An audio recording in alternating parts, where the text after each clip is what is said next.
An aerial view of Sizergh, with its tall, light grey turreted walls, its solar tower, its lake and gardens, surrounded by lush green countryside. A view of the well-stocked gardens, with bushes, shrubs, and trees of all shades of green and autumnal reds and yellows. Welcome to Sizergh. The historic house, gardens and estate have been in the Strickland family for over 800 years, and there are so many ways you can experience Sizergh's unique history and beauty. This film will show you the most accessible way to explore the gardens at Sizergh. A young moorhen perches amongst the wide green lily pads. Bees buzz around an allium head. We fly over the treetops and the manicured lawns with rows of pyramid-shaped, neatly trimmed yew bushes. Complex and varied, the garden areas at Sizergh are interlinked, and together they tell the story of the family garden which has developed over hundreds of years. Explore the rock garden, stumpery and orchard, plus the Dutch garden, kitchen garden and the herbaceous border. There's something new to see in every season. In the kitchen garden, posts are topped with flower pots, which hang upside down like hats. Bushes and plants of delicate pinks, regal purples, and vibrant greens fill the herbaceous border against a high stone wall. Moss wraps itself around trees which grow tall above leafy, hardy ferns.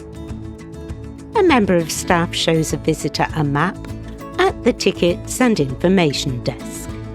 There is a map available at the visitor centre showing different routes, one of which is all on one level and takes in most of the key areas.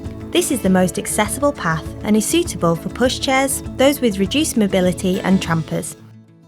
A visitor sets off in a tramper, a high-seated mobility scooter. 2 powered mobility vehicles, or trampers, are available for hire at visitor reception. Please book online in advance of your visit.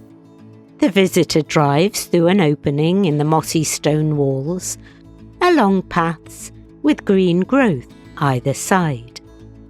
An abundance low to the ground, at head height, and up to the skies. This sloping gravel path takes us up to the south garden and our first view of the house. The rows of yew trees, trimmed into pyramid shapes, standing on the neat lawns. Moving through the avenue of yews will take us to the oldest part of the garden, the main lawn. The south garden and main lawn are the perfect spaces for families to play and relax. Take the sloping gravel path up to the fruit wall, built in 1739. The wall is faced with red brick, and as it's south-facing, it absorbs the heat in the day and disperses it like a radiator overnight, helping pears and grapevines to grow outside in Cumbria. The fruit tree climbs up the aged brick wall, its slender branches trained to the sides. The pears hang pendulous and full. The green grapes nestle against the old brick. A bee gathers nectar from the yellow centre of a star-shaped dahlia flower with big, open, white petals. From the main lawn, we can see down into the Dutch garden. The patches of long grass and flowers here are home to a host of insects and butterflies, and if you look up, you get a great view of the solar tower above you. The square-shaped turreted tower is accessed by a flight of stone steps. From the top of the steps, here on the east terrace, there is a stunning view over the lake. This is called the Mirror Pond, and in the best conditions it reflects the manor house perfectly. The lake reflects a cloudy grey sky and the impressive building. Its surface is scattered with lily pads. 2 ducks look out over the lake at the water's edge. A gravel path leads around to the lakeside where the terrain is all grass, so this is best avoided in muddy conditions. A wagtail comes in to land on the lily pads. From here, the gravel path leads to the rock garden. Built in the 1920s, this is the largest limestone rock garden in the UK. It was originally planted with acers, conifers and herbaceous perennials, and the now mature acers are a highlight of the garden, with their magnificent purple foliage in the spring and summer, which turns to fiery red and orange in autumn. Later on, the garden was further developed and more ferns were added. In fact, the garden is home to 4 national collections of hardy ferns: Asplenium, Cystopteris, Dryopteris and Osmunda, which can be found in the stumpery, rock garden, kitchen garden and orchard. Ferns grow in abundance beside a small pool of greeny water. Pools and bog areas in the rock garden are alive with newts, frogs and toads, and small holes in walls and trees are the perfect place for blackcaps and spotted flycatchers to nest. There are uneven surfaces in the rock garden which can be slippery in wet weather. Several gardeners push a wheelbarrow along. We seem to fly over the paths and lawns and a tennis court to the carefully laid out and cultivated sections within the kitchen garden. Follow the gravel path to the kitchen garden, which has been providing food for Sizergh since at least 1750. Just as the Stricklands would have grown fruit and vegetables to be used in their kitchen, today's produce, such as rhubarb, wild garlic, asparagus and parsley, is supplied directly to the cafe on a daily basis. Healthy vegetable plants grow alongside flowers in the gardens. You can even take a little memento of Sizergh home with you from the garden plant donation stall. The garden here is planted with a mix of organically grown vegetables and flowers and is at its best in May and June. The flowers encourage pollinators which attract birds which eat the aphids. A gardener plucks a lettuce from out of one of the cold frames. More plants thrive in a large greenhouse. There is ramp access to one of the greenhouses where we grow much of what you see in the kitchen garden from seed.